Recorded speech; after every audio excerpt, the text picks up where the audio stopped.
बहुत समय पहले की बात है।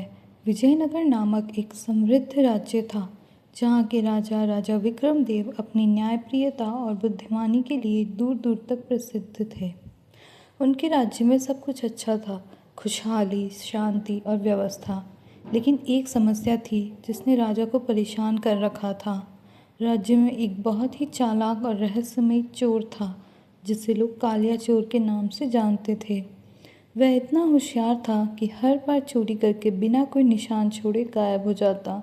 सैनिक उसे पकड़ने को बहुत कोशिश करते, लेकिन हर बार असफल हो जाते। एक रात कालिया ने राजमहल में ही चोरी कर ली। उसने राजा के खजाने से एक कीमती हीरा चुरा लिया। सुबह जब यह खबर फैली तो पूरे राज्य में हड़कंप मच गया। राजा विक्रमदेव को यह अपनी प्रतिष्ठा पर चोट लगी।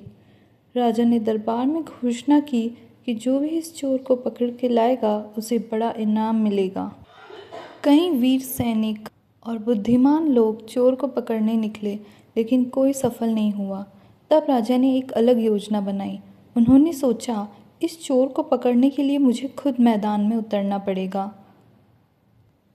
उस रात राजा ने साधारण व्यक्ति का भेष धारण किया और शहर की गलियों में घूमने लगे।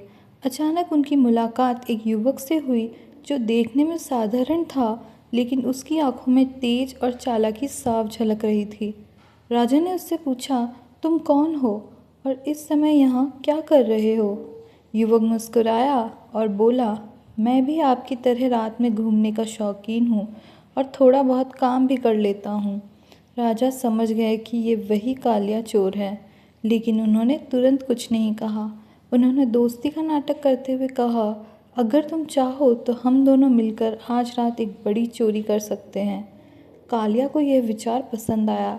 उसने सोचा, यह आदमी भी चतुर लगता है, इसके साथ मिलकर बड़ा हाथ मारा जा सकता है। दोनों ने मिलकर योजना बनाई कि वे एक अमीर व्यापारी के घर में चोरी करेंगे।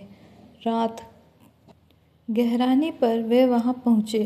कालिया ने बड़ी सफाई से ताला खोला और अंदर घुस गया। राजा भी उसके साथ थे। अंदर जाकर कालिया ने सारा कीमती सामान इकट्ठा करना शुरू कर दिया। तभी राजा ने चुपके से बाहर जाकर सैनिकों को संकेत दे दिया। कुछ ही देर में सैनिकों ने घर को चारों तरफ से घेर लिया। कालिया को कुछ समझ नहीं आया। जब वह बाहर निकला तो सैनिकों ने उसे पकड़ लिया। कालिया चौंक गया और बोला, तुमने मुझे धोखा दिया। तभी राजा ने अपना भेष हटाया। कालिया यह देखकर हैरान रह गया कि वह कोई आम आदमी नहीं बल्कि स्वयं राजा विक्रमदेव थे। कालिया ने सिर झुका लिया और बोला, महाराज, मैं हार गया। आप सच में बहुत बुद्धिमान हैं। राजा ने कहा, तुम्हारी चालाकी गलत रास्ते पर है। अगर तुम अपनी बुद्धि का सही उपयोग करो तो तुम राज्य के लिए बहुत काम आ सकते हो। कालिया को अपनी गलती का एहसास हुआ। उसने वादा किया कि वह कभी चोरी नहीं करेगा। राजा ने उसे सजा देने के बजाय एक मौका दिया। उन्होंने कालिया को राज्य की सुरक्षा में काम पर लगा दिया ताकि वह अपनी चालाकी से चोरों को पकड़ सके। कुछ ही समय में कालिया ने अपनी काबिलियत साबित कर दी। वह राजा का सबसे भरोसेमंद रक्षक बन गया। तो दोस्तों, इस कहानी से हमें यह सीख मिलती है कि बुद्धिमानी और चालाकी अगर सही दिशा में इस्तेमाल की जाए तो वह इंसान को ऊंचाइयों तक पहुंचा सकती है। गलत रास्ता छोड़कर सही मार्ग अपनाना ही सच्ची जीत है।